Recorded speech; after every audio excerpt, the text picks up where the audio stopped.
So learning induced happiness and joy more than material goods. And if you think about it, that makes sense, because to material goods, whether it's money or whatever money can buy, we habituate to it, right? But we can't habituate to learning, because learning by definition is change, and you can't habituate to change.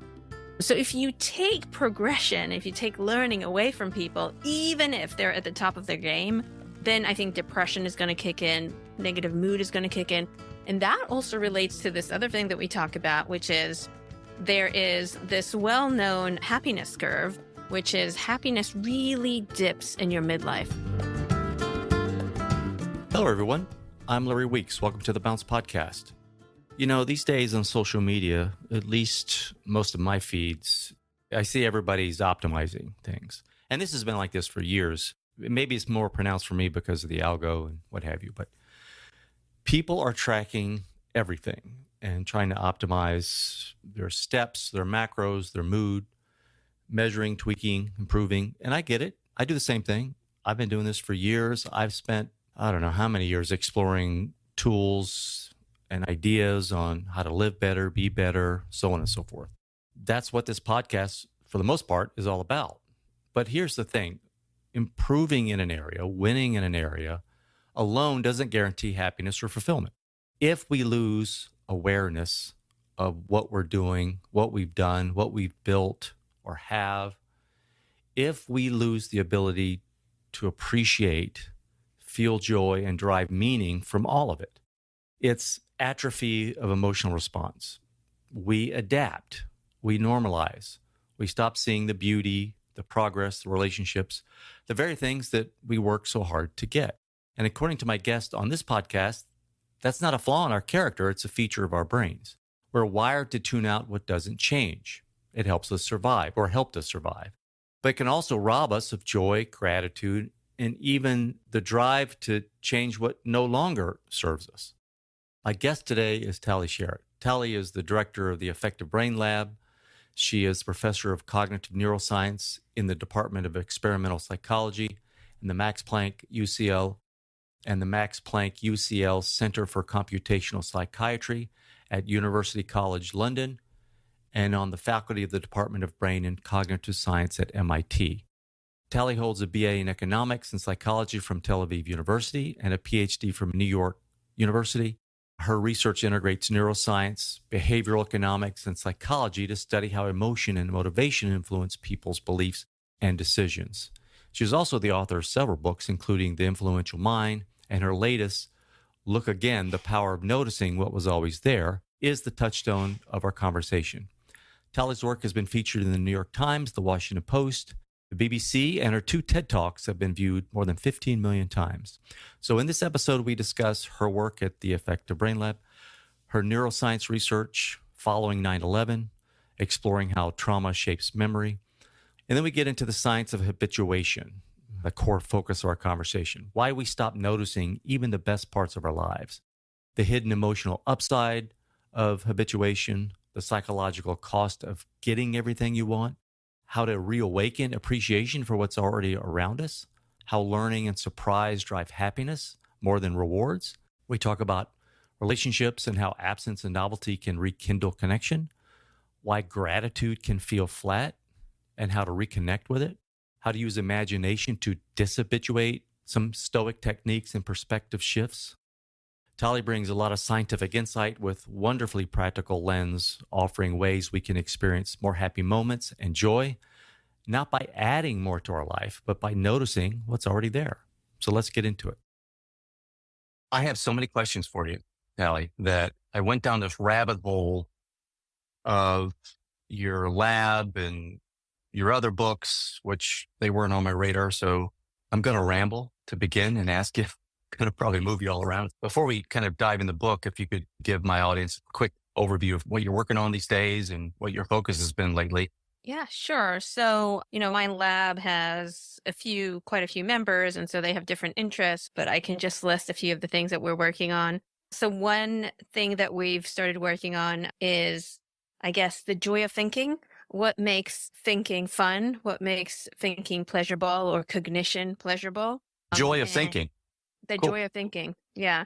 What makes it pleasurable? And like in general, what makes cognition pleasurable? I mean, even what we're doing now, hopefully, will be pleasurable to both sides. And all we're going to do is communicate information to each other. And so, why is that like fun? And how does the brain process these types of what we call cognitive rewards? And I think what we kind of are seeing that to some extent, the brain uses the same system that it uses to process other types of reward like food, money, and sex, but it also uses a more evolutionary new system, as you'd expect. And it's really kind of an interaction between these systems. So we're interested in that. How does it work? And what are the individual differences, right? I think for some people, it could be more pleasurable than others. How does it develop through age? When do you see it? We have collaborations with people studying monkeys as well. We want to look at like evolutionary roots of it. So that's one project we just got the grant for. And then other things that we're doing is I have students are interested in human AI interaction. So we're looking at how humans bias AI, but also AI bias humans back, and other things that are interesting in the kind of feedback loop between humans and AIs. Other things that we're looking at is for a while now, we've been interested in how people seek information. What are the kind of principles that are guiding how you go online and seek information? And can we help people do that better with easy tools online? So we have a new tool that we call Digital Diet, that it's basically a plugin in an app. So if you download the plugin, anytime you search something on Google, it will give you the Google results, but next to each result, it will give you free scores, automated. One is the emotional impact of the content, how positive or negative is it? One is how likely it is to enhance your knowledge on average. And the other is how likely it is to help you make decisions on average. And these scores are based on the machine algorithms that we've developed, which are, of course, fed on human ratings, thousands of humans ratings. So that's a few of the things that we're working. Wow, Google needs to buy that. Oh, from we you had guys. we had a conversation with Google. Did I don't you? think they were with at least one representative. They didn't seem super interested in having other scores beyond what they're using. Wow. But, When was this? I'm just curious. It was quite a few years ago Okay. now, All right. and it was a certain division. It was a very specific division. I won't go into details, but it's not No worries. necessarily the main. Yeah. So I mean, we're happy. We'll be more than happy to talk. Yeah. So this is the Affective Lab. Affective Brain Lab. Yeah. Affective Brain Lab. Sorry. Yeah. Yeah. Because I didn't have time. There's so much information and I kept seeing the research papers at the site much earlier as I was prepping to talk with you. But one of the things you mentioned at AI, there was some research about an AI feedback, looks like an AI feedback loop. Maybe it's the one about bias. I started to read it. But I wasn't able to finish it. But was the conclusion that it tends to solidify what our prior biases were before we interacted with it, or we're giving it who we are and it's kind of spitting that back out to us in some way, in some context? Yeah. Or so am I think- completely off? No, you're very accurate. So, what has been already known for quite a while is that what AI tends to do, it tends to take human bias and enhance it in its own content that it provides. Does right? that mean It's amplify? something- Does that mean amplify it? Okay. Exactly. It amplifies it. So it takes the bias and it amplifies it. And that we already knew. But what we were interested in was, well, okay, so you have the human bias and then you have the AI amplifying that bias, but that's not the end of it, because now the human is going to interact with the AI. So our idea was, well, this likely means that the AI that's now amplified human bias is going to interact with a human, and that will cause the human to have a higher bias than it had before, right?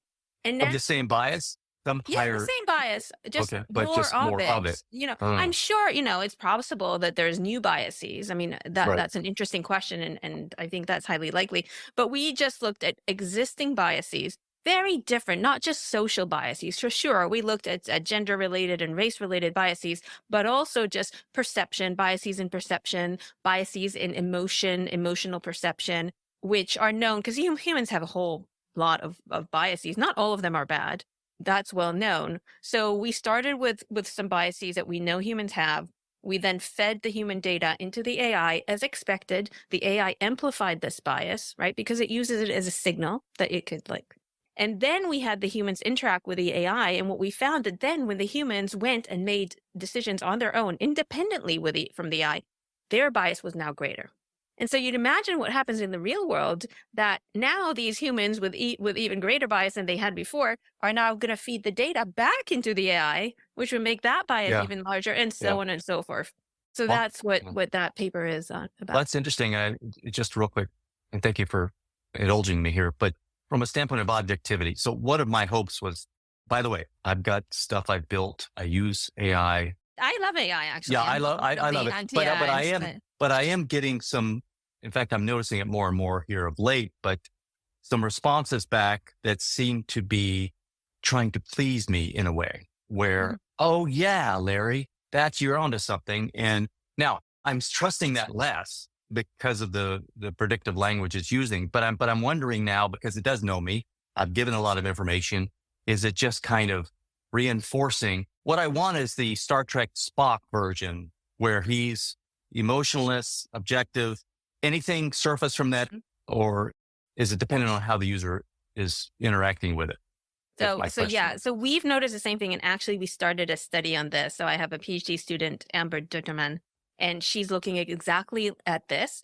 It's relatively the beginning, but what we have noticed so far is that we did an experiment where we gave the AI people's preferences. So they either liked something or didn't like something, or didn't really say if they liked it or not. And what we found is two things. One is that you're right that to some extent, the AI is reflecting back your preference to you, which means it's more likely to be positive if you like something than versus you didn't like it.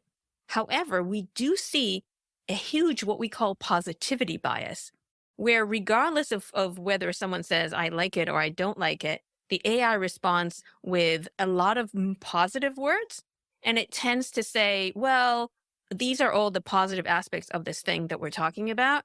And sometimes it has negative aspects, but much less. And the effect is huge. It's Hmm. really tremendous. And so now we started looking, okay, so what does that mean about the human that's just receiving that, continuously kind of positive feedback?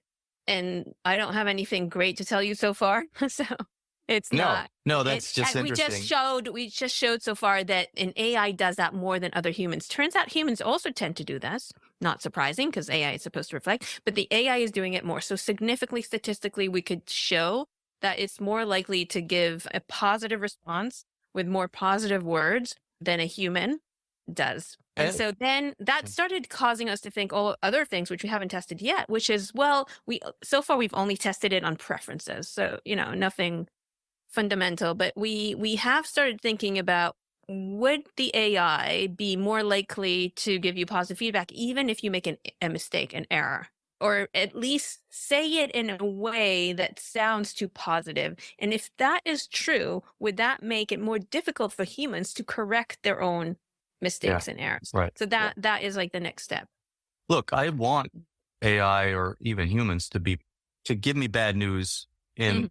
in a nice way, and in depending on the domain or context, more positivity may be better, but in certain contexts, financial, whatever, risk, So just that's say it. interesting. Risk is another. You happen to like all the domains. So I have another student. She's looking at the risk, about like asking the AI about risk related, financial questions. So she's looking at that at the moment.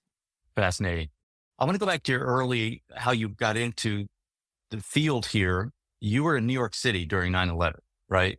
And I'm reading that this experience shaped your research interests and led you down the road of how emotions affect memories. Is that right?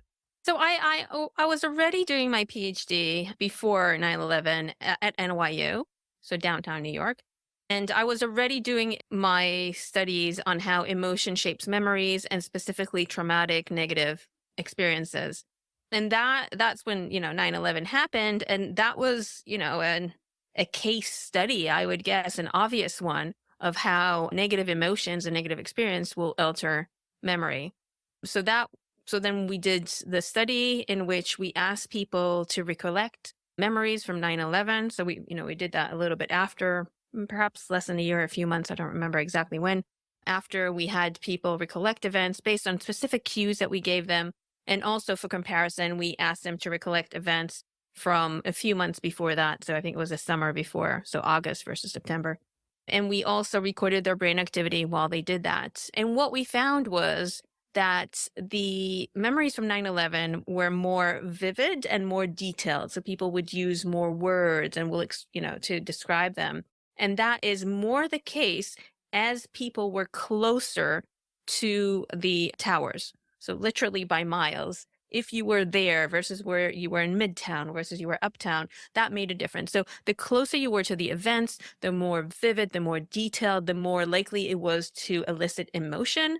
And within the brain, what we saw is this interaction between two regions. One is the amygdala, which is important for emotional arousal. You have one in each part of hemisphere of your brain. It's about the size of a cherry tomato. The amygdala sits next to hippocampus. The hippocampus is important for memory. And they kind of talk to each other when emotional events happen. So that then leads to more vivid memories. But interestingly, and this is not our research, but other people's research, not necessarily more accurate. So you have this memory, which is like a videotape. It's like you're pressing play and you remember yourself that day. I mean, I certainly do.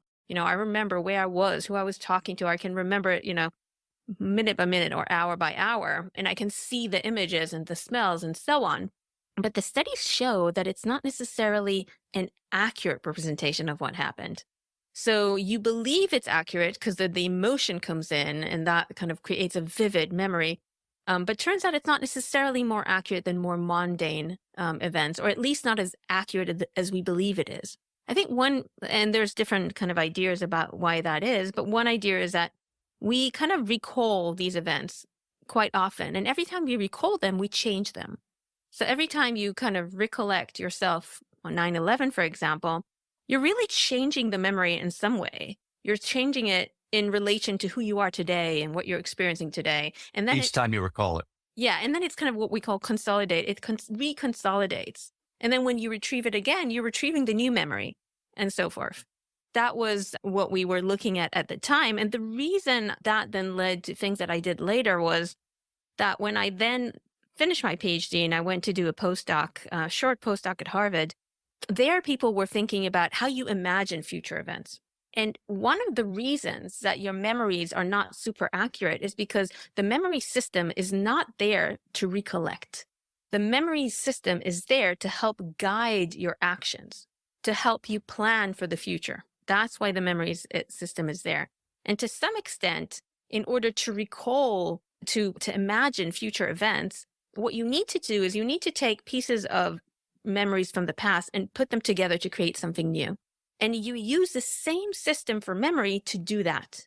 So really, you need a system that not necessarily can represent an event like a videotape. What you need is something that can combine and make new things in order to imagine yourself in the future, right? So let's take an easy example. It's the utility of memory.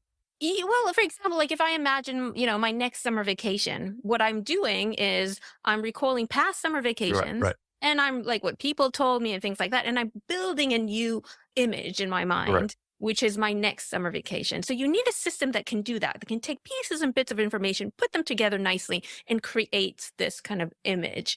But in fact, what the memory system does, we call it the memory system, but really the system is there to help you imagine future events, to plan ahead, right? And it does that by taking pieces and bits from the past.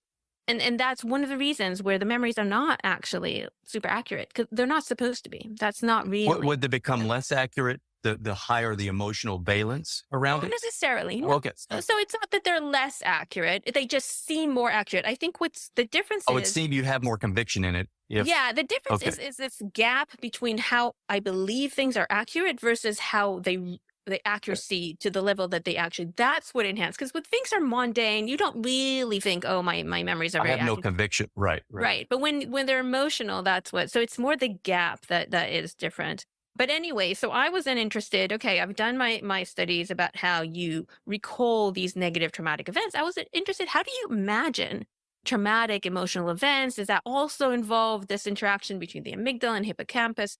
And so I did a study where I asked people to imagine events in the future, and I gave them specific events that are not so great, like the end of a romantic relationship or so.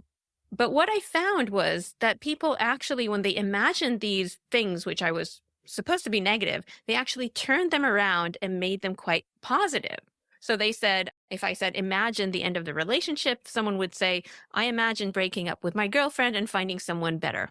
Or I would say, imagine getting stuck out of your apartment. And they said, well, imagine getting stuck. And then I call the landlady. She comes, she opens the door. And sometimes they even had these like fantastic images. For example, I would say, imagine getting a haircut, which is supposed to be like neutral mundane because we wanted to compare it to boring events. But when I told someone, imagine getting a haircut in the future, they said, I imagine getting a haircut and all my friends were with me. I was donating it to Locks of Love. And then we went to a restaurant to celebrate. So imagining the future was something where, oh, everything was kind of pink or more than what it is now. So anyway, that was not good for my study because I want to study what happens in the brain when you imagine negative, terrible events. So it wasn't great that people weren't doing that. And I, for a few months, tried to change the cues, like prompts, like your prompt AI, change the prompts to make them do that. And they wouldn't. And then after a while, I thought, well, that's quite interesting. What is it that causes us to change things to be more positive when we imagine the future? That took me to this kind of idea of optimism and optimism bias, which was in the literature in behavioral economics and to some extent social psychology, but I wasn't as aware of it. I was studying neuroscience and cognitive neuroscience. Once I discovered that, that really led me to more to the kind of things that I'm doing today, which is now many years later, which is about decision making and trying to make predictions about the future. And let's get into some of that. I want to talk about your book, Look Again and Habituation, one of the main reasons I wanted you on. And I wanted to have you on because I've kind of, Tali, gone down this rabbit hole of meditation and mindfulness and this whole thing. And it's been fascinating to explore this aspect of my mind and how it's impacted my life experiences. Meditation has kind of opened up the world of noticing things that are right in front of me, Tali, that maybe I'd never noticed before. I could be sitting in front of a beautiful tree and not see that tree. And it's been there. I just kind of ignored it. And then paying attention to my life has improved the happiness of my life. And so this is very much in that vein. In the book, you're exploring two ideas. Why do we get used to the good things in our life and and if we're not careful, ignore those? Or the same thing with the bad things. Instead of changing them, again, get used to it. This is all intuitive, but you explained why we're like this. And I think you say this is pretty much wired in us. Is novelty a survival mechanism? So the principle of habituation is basically this idea that we respond less and less and less when things are constant or they are very frequent. When I say respond less and less, it means literally, our visual cortex responds to it less. If it's sound, our auditory cortex responds to it less. We're less likely to detect because it's been there for so long. Our neurons simply fire less to things that are just always there. And it's not just humans, it's every species on Earth, down to the very, very bottom of the evolutionary ladder. So when you see something that you can see in all humans and basically every brain system in different creatures, that means there's probably a reason for it, an adaptive reason. And the adaptive reason is related a bit to what you're saying about the importance of novelty, which is the reason we're responding less to things that are not changing are the same is because we need the resources, right? Our neurons need the resources, the energy to be ready to respond to something new that's coming our way because that new thing may kill us. Or it could be good. It could be that new thing coming in and it's something that we want to grab and eat, right? So we need the resources. We can't use the resources to continue responding to things that are already there that haven't killed us. So it is kind of an energy consumption rule that works well. However, the downside of this, and it's true. So far we've talked about, seeing and hearing, and there might be an AC in the background and you don't even notice it anymore because it's been there all day. But it's not just perceptual, it's also emotional. So things that may have elicited a strong emotional reaction in us, whether it's good or bad, do so less over time. So maybe there's your neighbor bought a new dog and it's barking. So every time you go next to your neighbor's new dog, you may feel fear, but after a few weeks or a few months, you don't feel the fear anymore. And so, and again, with the good stuff, you move into a new house, it's beautiful and you're amazed by it. But after a while, you will have less of a reaction. Is this physiological and I hate to parse because I know the Mhm. body and brain are an ecosystem, but like when I jump in a pool, it's cold, but give it time, I habituate or my system habituates.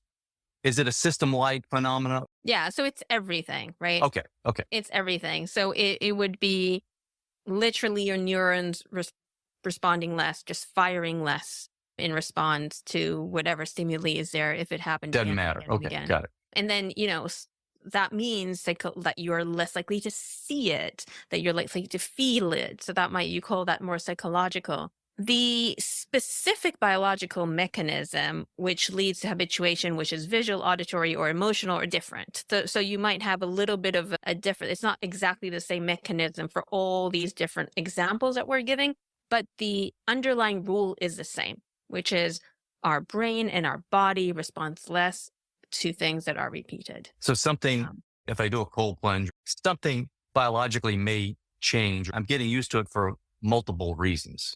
Yeah, Sorry. so Yeah. Okay. your brain will respond to it less, but yes, for cold, there has been a lot of studies on kind of adaptation to cold weather or hot weather or hot water. You have all these fun studies that we actually mentioned in the book where they put people in like a bath with cold water every day for like 10 hours, like crazy things like that, and then look at their physiological response.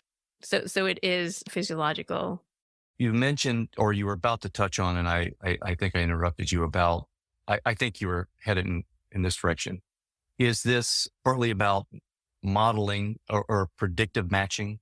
Yes. So one of the things that we're doing, the brain does at all times, is trying to predict what will come next, right? My next word. So you're predicting the word before I say it. You're predicting everything visually and so on. So if I'm used to, the trees outside of my window, if I move my eyes, I'm already expecting to see a certain thing. And so the brain has what it's called like a surprise respond, or sometimes it's called a prediction error when things are different from what we expect. So when things are different, that's when we get quite a strong response, right? Because it says, oh, this is something that we need to encode, we need to pay attention to. But when things are the same, then there isn't that kind of surprise signal that you would otherwise see. So as you mentioned, I said, okay, that this is overall a good thing because it helps us. It's a good thing because it's important for our survival. We need the resources. It's also can be psychologically helpful. So for example, the fact that we habituate and adapt to negative events in our life that we can't change is a good thing, right? So after we lost a loved one, or even smaller things, you failed on some project, you might feel really, really bad, but the fact that we get over it after a while, we adapt to it, we adapt to the loss of something, whether it's a loved one or something like that, that's a good thing because that means we can move forward, right? So that's another good thing.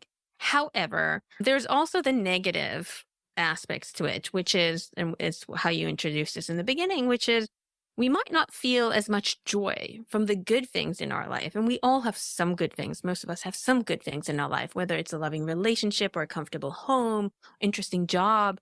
But over time, we may notice these things less and therefore not react or not have as much joy in response to them, right? So that's kind of the negative. The other negative part is, and you mentioned that as well, is that we also get used to bad things in our life where if we didn't get used to them, we may be able to change them and make them better, whether it's in our life or in society. So it could be the big things in society, racism, sexism, and so on, or it could be just inefficiencies in the workplace, maybe cracks in your relationship. If they're there for a long time and therefore you're less likely to notice, you're also less likely to change. Well, let's talk about kind of a two-edged sword here, right? On the good side, because you mentioned resilience, I'm going to talk about, but I remember I had the commute. It was an hour long. I'm sorry, it was 2 hours. It was an hour one way. And I had this, when I started the commute, Tally, at this job, I was like, you know what? I'm going to move.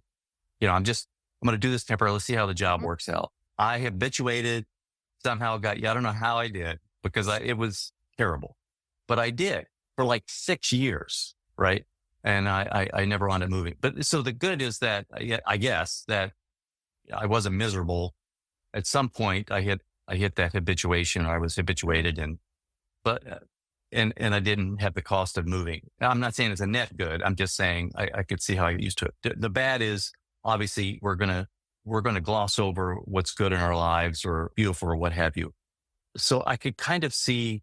I don't know if you would call that resilience, me getting used to that commute, but let's talk about resilience specifically, because you mentioned in the book, it can be a part of what makes us resilient.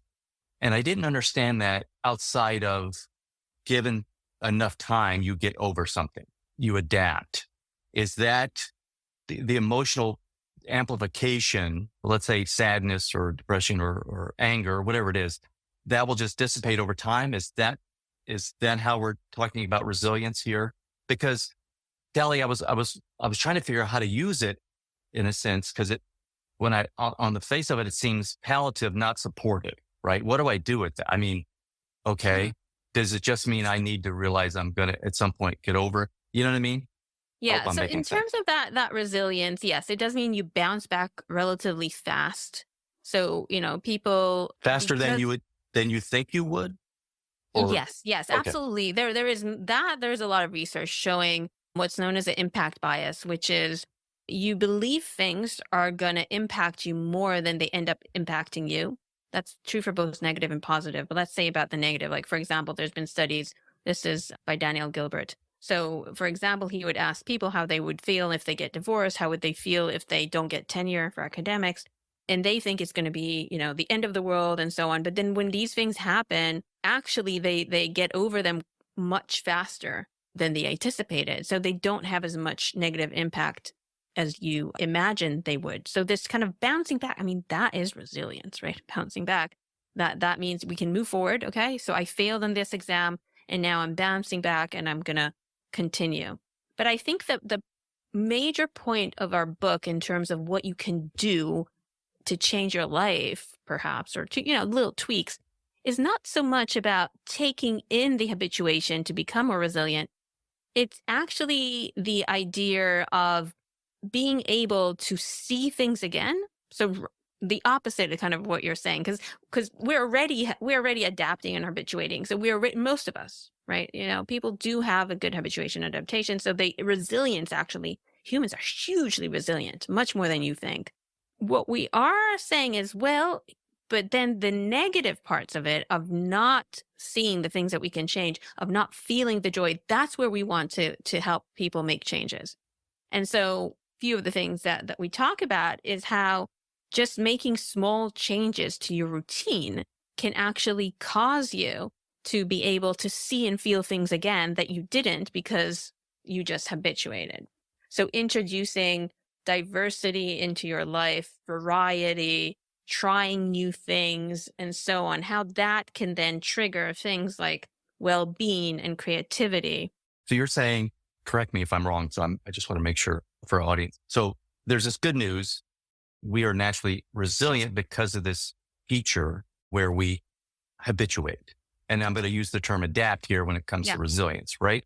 We may not feel that way at the moment, given the situation. Let's say it just happened, whatever. Breakup, I lost a job, whatever.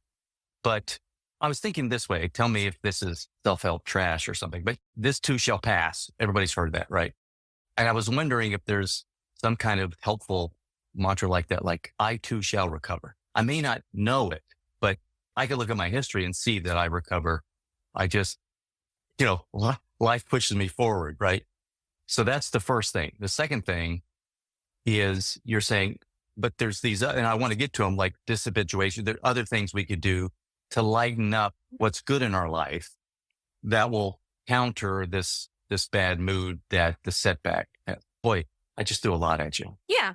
And, we do have a whole chapter about mental health problems and psychiatric problems. And we do make the point, which is the data shows that people with mental health problems of all sorts to usually have a problem with some aspect of habituation. So when we say most people are resilient and most people adapt and habituate, that is on average. But then you do have people who are, have certain problems and are less likely to bounce back. And so, to take depression, for example, people with depression are less likely to bounce back from negative events. So, we cite a paper, for example, by Aaron Heller, who's a professor at the University of Miami, where he asked students who just got a result of an important exam how they were feeling. And then he went back to them every 45 minutes for the rest of the day to see how they were feeling. And so, everyone felt better over time, but there was a huge difference between people with depression or a history of depression. Their ability to bounce back, to feel that, was way slower. While the people without depression, without a history of depression, they felt really, really bad at the beginning, as bad as people with depression, but they were able to bounce back quite faster from that experience. So that's just depression. But in fact, we talk about a lot of different conditions, and schizophrenia, for example, is also characterized by some problems, habituation, more perceptual habituation. Is this where rumination comes in? So one of the reasons people with depression have a problem with bouncing back or habituating is because of the rumination. So they keep going back to the event, right? Thinking about it. And then it's hard to habituate because you're constantly ruminating about what are the potential negative consequences of this and so on. And that means that the emotion, it does go down over time, even with people with depression, but it's slower because you're internally generating this negative feeling again and again and again. You're bringing it up over and over. Yeah. You're kind of picking at the wound, sort of, Exactly. right? Rumination, and it keeps you down versus, boy, the word habituation throws me because the name has a negative connotation to me, habituation.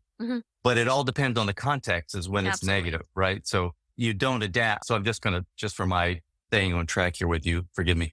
You're not going to adapt to the setback if you keep picking at what happened over and over again, ruminating. It's harder. It's slower Yes. and harder. Got it. Yeah. Okay. Let's back up about the problem of habituation, because what I loved about the book, first, it was a great book, but you mentioned one of my favorite TV shows of all time, Twilight Zone.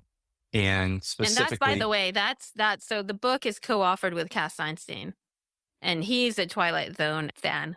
That makes sense. But I remember that piece that he wrote. Yes. There was this, just for the audience, the book mentions an episode of the first season, a nice place to visit. So it's a great episode where this guy, bank robber or whatever, he dies, and he's in this wonderful place where he gets all of his wishes fulfilled. He's gambling. He can't lose. There's actually a scene, because when I read your book, I rewatched it, where he shoots pool and all the balls go into the various holes. He gets all the balls in the holes, but he becomes very bored with it because he wins all the time. And so at the end, the punchline is he's like, man, I want to go to the other place because he thinks he's in heaven. And I think it's this great actor says that his guide there is saying, oh, wait, you made a mistake. This is the other place. And then he laughs maliciously. That's the great Twilight Zone ending. So he's actually in hell, and hell is getting everything you want all the time and everything's perfect. But it's prescient in the sense that neuroscience has caught up to this fact that habituation can be a very bad thing. This is where boring stuff comes from, just repetitive. You get used to it. And it made me think, Tali, I could be off base, but I was thinking about very rich people, movie stars, people who sometimes you see them commit suicide or whatever. They trash their life. And you're like, how in the world could this person be unhappy? And habituation could explain a lot of it if it's just this constant thing and they haven't dishabituated. Sorry, went down a rabbit hole. I just wanted to amplify the bad of habituation. And this relates to this idea that one thing that's really important for people is a sense of progression. You always want to feel that you're progressing, right? That you're moving forward, that you're learning something. This kind of goes back a little bit to what we talked about at the beginning, the joy of thinking. Learning is a really important thing. And so, both of them, and I think they're related. So one is like you want to see yourself progressing. And the problem in this place that he is heaven, where everything is just given to him and he can get whatever he wants, there's nowhere to progress from there. And there's not much learning going on. And learning is something that he never loses. So there's no lesson. Yeah. Yeah. And I mean, there's no effort, there's no gain, right? You're Or not, variety. Yeah. yeah, yeah, I guess that's Effort. true. That's good. That's Yeah. good. Yeah. So studies show that people really enjoy learning. So there's a really fun study by two neuroscientists, Rob Rutledge and Bastian Blaine. And what they did is they had people play a task, play a little game. If they did well in the game, they could get money. And every few minutes, they asked them how they were feeling. And what they found is when people did well and they got money, they were happy. But they were happy the most, they were happiest when they learned something new about the task. So learning induced happiness and joy more than material goods. And if you think about it, that makes sense because to material goods, whether it's money or whatever money can buy, we habituate to it, right? But we can't habituate to learning because learning by definition is change and you can't habituate to change. So if you take progression, if you take learning away from people, even if they're at the top of their game, then I think depression is going to kick in, negative mood is going to kick in. And that also relates to this other thing that we talk about, which is there is this well-known happiness curve, which is happiness really dips in your midlife. So it starts quite high, kids and teenagers, it goes down, down, down, down, hits rock bottom in your midlife, and then it starts going up again. Interesting after that. But if you think about what's going on during the midlife period, that's a time where there's least amount of change, least amount of progression. You may be at the top of your game, whether it is personally or professionally, but you are not necessarily progressing and learning to the extent that you did when you were younger. And we think that's one of the reasons for this kind of midlife dip. There's many reasons. It's not the only one, but it's one of the reasons we believe for the midlife dip. And it's really the time where things have been same for a very long time. On average, people kind of have lived in the same place, have been in the same relationship, been kind of in the same job, more or less. And these things can be great. The relationship can be good, where you're living can be good, but it's not changing, not progressing. Learning is minimized. And then funny enough, later in life, you are put in a situation where you need to change and you need to learn. Like the kids are leaving the house, maybe you're retiring, the world is changing. You got to figure out what changing. to do next. What to do, yeah. And you have to kind of change your environment. And that could be a reason where actually, surprisingly, later in life, happiness goes up again. I was going to say, because it does. It stays up until the last couple of years of life. That is it. But you take up a new hobby. You never golfed. You're golfing. Right. Whatever. Exactly. Yeah. Maybe you're traveling. Maybe you're moving. I don't know. Oh, at least you need to figure it out. Traveling. Yeah, traveling is all about learning. It's all about change. It seems to me, but you tell me that it may be unintuitive for people, especially young people, that part of happiness is effort. There's some level, because effort is tied in with learning, right? I don't mean hard for hard's sake, but learning. But that takes effort. You've got to push yourself, what have you. Those things can bring learning, novelty, which then results in well-being or accrued happiness. Yeah. So effort, that's a really interesting kind of concept. When is effort painful? We don't really have answers to that. So but what about the flow? The intuition is correct, which is that I think perhaps something about the effort makes you feel like you've learned and progressed. Because maybe if things are kind of like too easy or you don't need to focus, maybe you haven't the learned flow state. anything. You're out of flow. There's a heuristic where you need X amount of challenge, so you're not bored. But if you go too far, there's a balance there. Right. So that's another interesting curve, the learning curve, which is I said people enjoy learning, but the sweet spot is when you're learning something. So it's not like there's no information at all, where it's, as you said, like there's nothing for me to learn either because it's random or right. So that's like people don't like that. And then on the other hand, when things are too difficult, you're not learning as well because it's too difficult. And then people don't enjoy that as well. So it's really like this middle part where you're able to learn because there's enough challenge or information for you to gather. But on the other hand, it's not too difficult. Part of my career, when I looked for a job, I had one of the criteria was learning. What could I learn at this new job? And if the income and the other things were there, but that wasn't, I tend to dismiss it, what have you, or try to. But so that's fascinating. Okay. So we see the downside of habituation. and also the benefit of, and I'll use the word, adapting to things. And by the way, if there's something in habituation that I didn't touch on that we need to, please let me know. But let's talk about how we improve our lives and increase our happiness. Is this now the part we're talking about dis-habituating? By the way, am I saying that right? Dis-habituation. Okay. I've never used that term in my life. So dis-habituation. We try to think about I know. words, but yeah, the words, I mean, it was a difficult, like the word I can habituation imagine. is not something that people are kind of used to, but then it's not really habit. And It doesn't anyway. roll off the tongue. Yeah. Yeah. So tell us that. There's two main ways, and they are related to each other. So one is creating more variety in your life. So there's studies showing that people who have more diverse lives, maybe they've lived in different places, interact with different types of people, work on different projects, they have a more psychologically rich life. And as a result, it really enhances well-being. And that is something that we can induce in our own life. So we can make small changes. So it could be something as small as commuting to work in a different way, or taking a different route. It could be taking on a different sport, or taking a course, like an online course. It's different from from your field. And even really small things, such as, for example, there's a study showing that if you change your immediate environment, so for example, I'm working here in like my office, I go out for a walk, I come back, every time I go sit in the kitchen, every time that I make a change, the study shows that your creativity is actually enhanced. Now, the enhancement only lasts for about 6 minutes, but 6 minutes could be your eureka moment.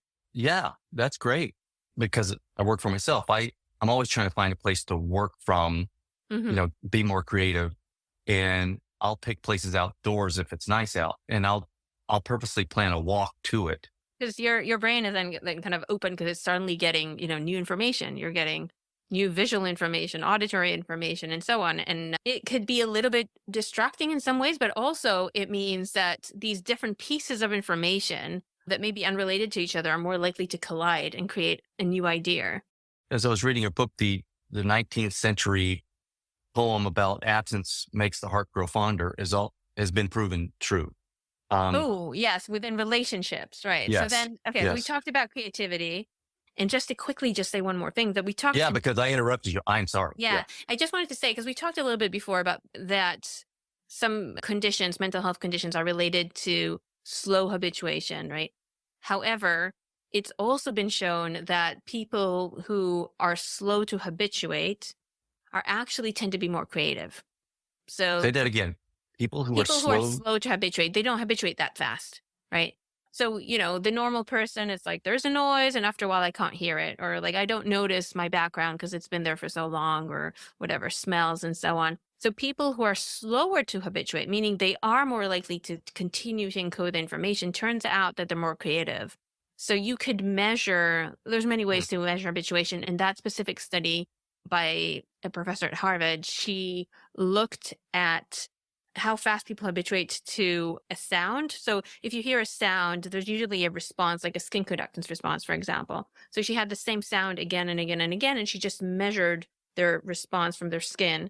According to that, she could see whether you habituate fast, meaning, at the beginning, there's a big response, very fast, the response goes down, or whether it stays quite high. And so she found that these people who it stays quite high, they don't habituate, they tended to be more creative in the sense that they had books published, they had art in galleries, they had a patent under their name. The leaf blower. I'm not used to that yet. That's been going on for years. It's outside I'm more creative. Well, I mean, it's not a super- one-to-one. It's just a correlation. Come that you on, found. Tali. All right. And so, okay, going back to relationships. Yes. So, I mean, that's one of the known problem in relationships, right? People, you can be in a relationship at the beginning. It's a whirlwind romance, but over time you have less of a reaction to your loved one, your spouse, less kind of the feelings perhaps. And it was interesting because we listened to Esther Perel, the well-known Yeah, she talks about experts on relationships. And actually so Cass, my co-author, happened to be in a wedding, and she was sitting next to him at the wedding. And so they had a discussion. Oh, wow. Wow. And of course, they were talking about Oh, what a great guest list. relationships because they were in a wedding. But so what she says, and so she did many surveys as this, when she asked people, hey, when are you most attracted to your partner? She finds two answers to be the most frequent. One is when I haven't seen them for a while and then I come back. Okay. And the second is when I see them in a new situation. So it could be a new environment. They could be on stage doing something, or they're talking to some strangers, the novelty. So I think these two things are exactly dishabituation, right? One is like new things. So you suddenly attend because it's different, it's new. And the other is when you're away and then you come back, you dishabituate. That is a well-known phenomena. So if you have, your favorite dish, there's a study on mac and cheese. And they had mac and cheese. They liked mac and cheese and mac and cheese every day, 3 times a day. And obviously quite quickly, they didn't like mac and cheese that much, right? They didn't get joy from mac and cheese. But then if for other people, they had mac and cheese and they didn't have mac and cheese for a week, and then they had mac and cheese again, they enjoy the mac and cheese more. It makes sense. All so right. It's kind of similar. Take mac and cheese, replace that with your loved one. If you're there every day, you don't notice. But if you're away and then you're coming back, then you're more likely to notice. And not only your spouse in a relationship, but also just your environment. There's you come back, there's a wonderful quote that we got from Jodie Foster. And she said she was away on location for filming for 6 months. And then she got back and she found that things that were just ordinary and she didn't notice before suddenly seemed amazing. So suddenly an avocado seemed amazing, or she was so delighted to go to the gym again.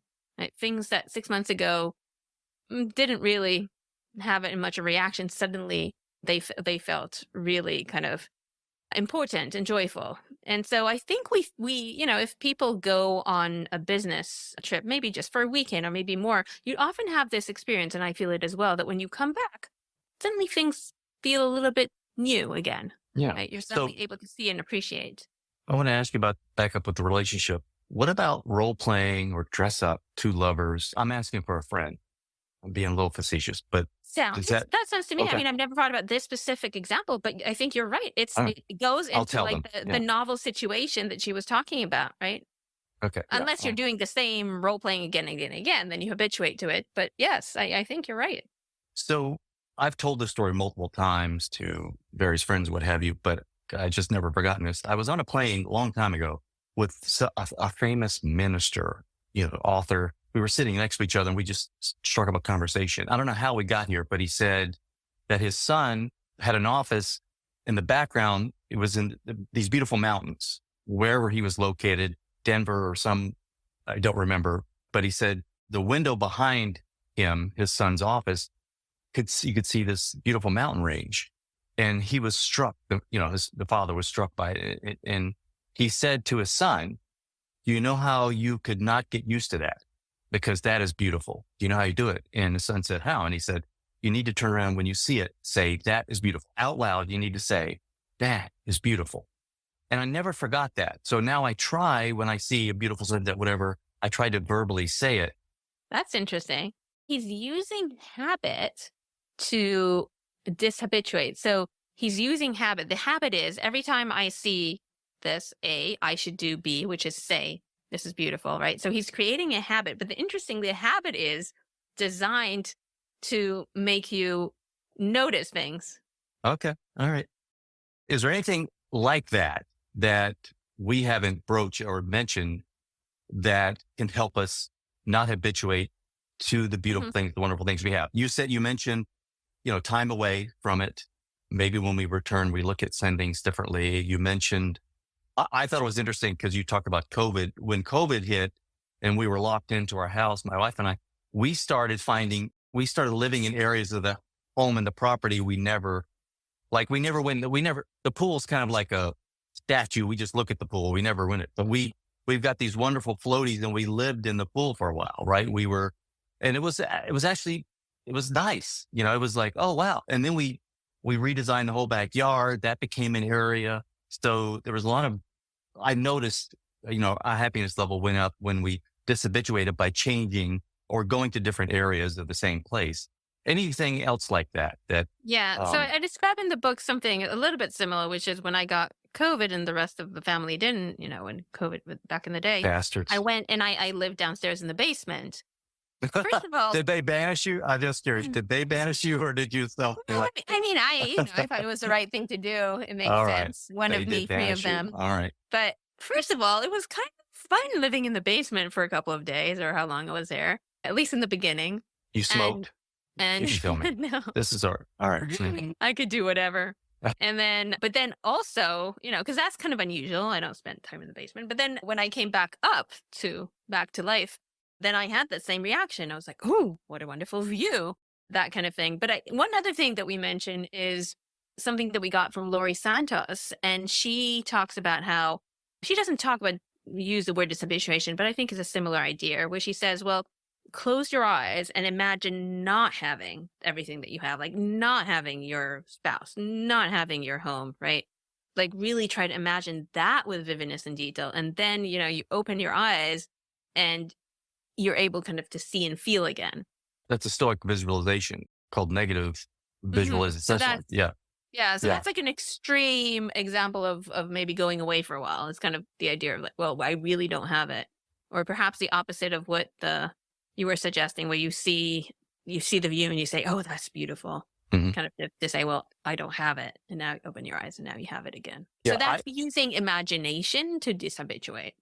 Yeah. I've had some friends pass away and sometimes in my meditation, I'll take myself out of the, or I'll use my imagination to take myself out of the picture. Like, what if I was not here? Right. Just what, and I'll be looking at the pool or the back, or just like, what if there's something that would elicit some form of gratitude for me still being here when I do that imagination, which brings me to gratitude, because this can lead to gratitude. But I wanted to ask your opinion on it, because being grateful for things every day, because I didn't even think about this, but it was very fascinating, Kelly. When I was reading your book, I was thinking, oh, this is why gratitude can be hard, because I'm habituated. So if I say, I'm grateful for my house, I'm grateful for my life, sometimes the feeling is not there, even though intellectually I am grateful. Does that make sense? And I was like, why am I not feeling? Because they say gratitude makes you happier, right? But sometimes even being grateful, you don't feel gratitude, if that makes sense. So I don't know if you have any outside of the imagination technique. I don't know. So we actually talk about this dissociation between your emotions and cognition, thinking. Our studies showing that you habituate emotionally, you can habituate quite fast. But what doesn't necessarily habituate is this understanding of what things are. So, in their study, what they do is they show kind of nice photos. I think it's cute photos of babies and puppies and things like that. And they measure people's responses. So you can measure like facial expressions to see if you get a positive reaction. And they can see the habituation. So the first time you see this photo, there's a smile, and then less and less over time. So habituation emotionally is there and it's quite rapid.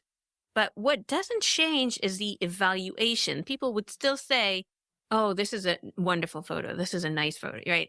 So cognitively, in that case, it was less of a habituation cognitively and much faster emotionally. So that I think that fits what you're saying, which is you can say you're grateful and you are grateful, but perhaps the feeling is what's missing. Yeah.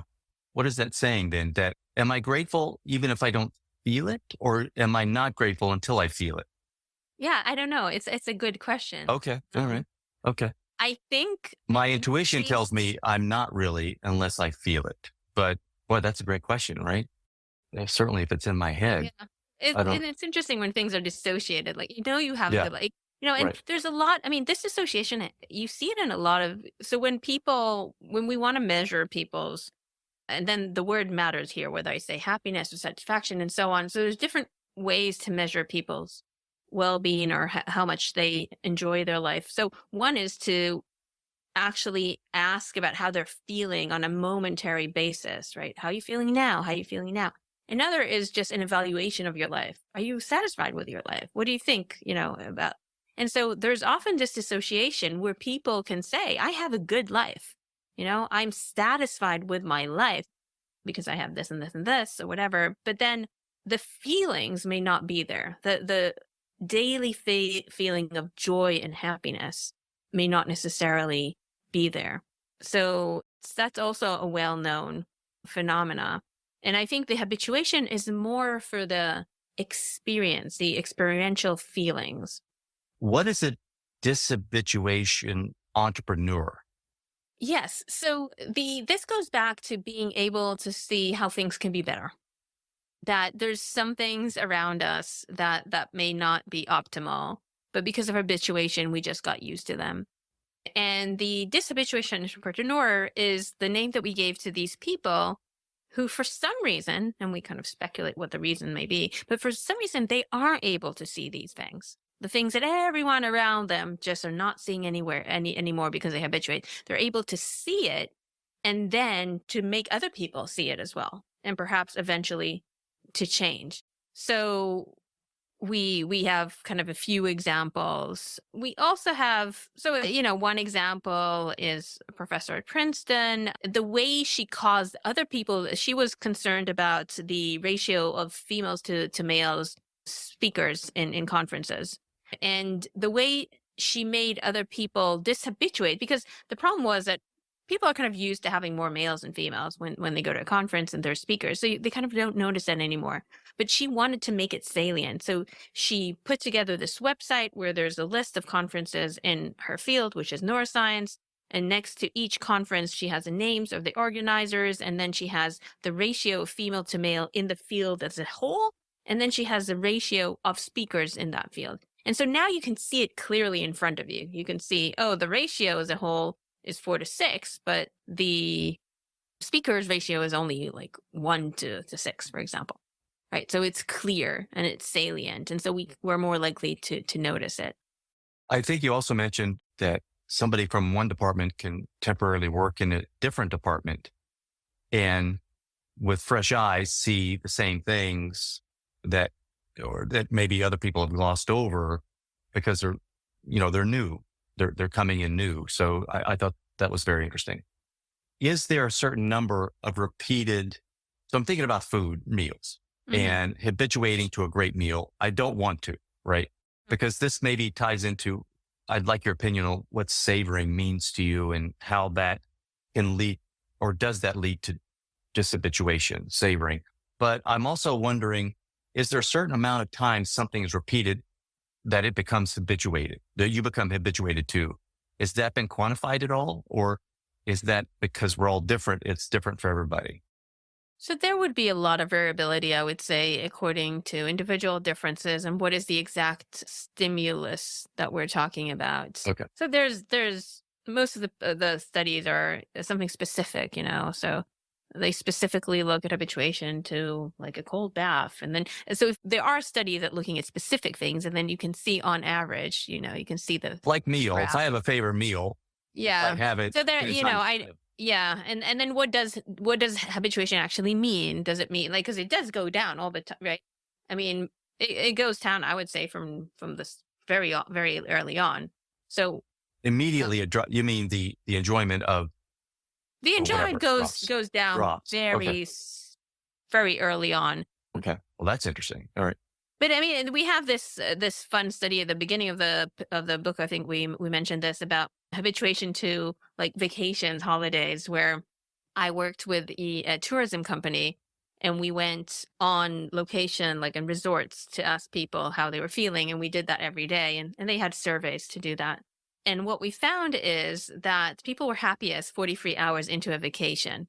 So 43 hours. 43 hours 43. in. So 43 Okay. gave them time to kind of like, unpack and get used to their environment enough to start having fun. And then from that point on, that's where fun was like highest. Happiness was highest. And then it started going down and down and down and down and down. They were still happy on, the last 7 or day 8, but not as happy as 43 hours in. That's interesting. So, So should I break up a trip? Should I do like 3 days in Italy, then 3 days in Right. So Amsterdam? this was a resort. So they were in the same, these were resorts. So it wasn't the kind of trip where you're moving around. Okay. Okay. They were in one place. So it makes sense and they Okay. habituate a Yep. bit faster. But I think from that, so that's just an example of, I Sure. could take something specific like a resort and I can tell you Right. the average. So yes, there's a study about this kind of sound or this kind of meal, but it's a little bit hard to otherwise to say. But I think, from that study, it suggests that really you want shorter vacation or at least have it change every few days.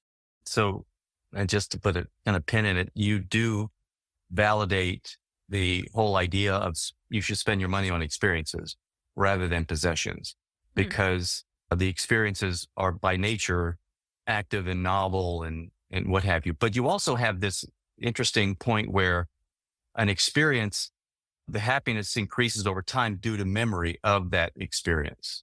I think. I hope I didn't get that wrong. Versus a possession is with you and you're habituating because you've got it with you all the time. Yeah. So the idea is because an experience is fleeting, funny enough, that's why the joy that we get from it can actually be longer Mm, because mm. it's not there for very long. So we don't habituate, but yet once in a while we recall it. Mm. And so it's in front of us, like something that's always there, a TV or something. It's always there. So we habituate, but it comes back once in a while. So we don't habituate to it as much. And that actually also goes back to the thing that we talked in the beginning, which is we actually change our memories, right? We change every time we recollect it. We actually make a small change. So they're constantly changing to some degree too. Tali, this has been great. Where can people find you if they want to contact you or your research? Do I direct them to the Affective Lab site or? Affectivebrain.com is our website. And then on there, you can find articles for, just popular press kind of articles. You can also find the academic, more nerdy articles. There's links to talks, again, different types. Great. And I want to push everybody to the book. Look again. It's great. I've got a lot of highlights and what have you. So Tali, thank you so much. This has been fun. Thank you for sharing. My pleasure. Well, that's a wrap. Thank you for listening. If you enjoyed it, do share it with your friends and on your social platforms. Big thanks to Sam Williams, my audio guy, and the beautiful bumper music you're hearing is Michael Petrovich's Bella Luna. For all my show notes or resource links, visit LarryWeeks.com, and we will talk again soon.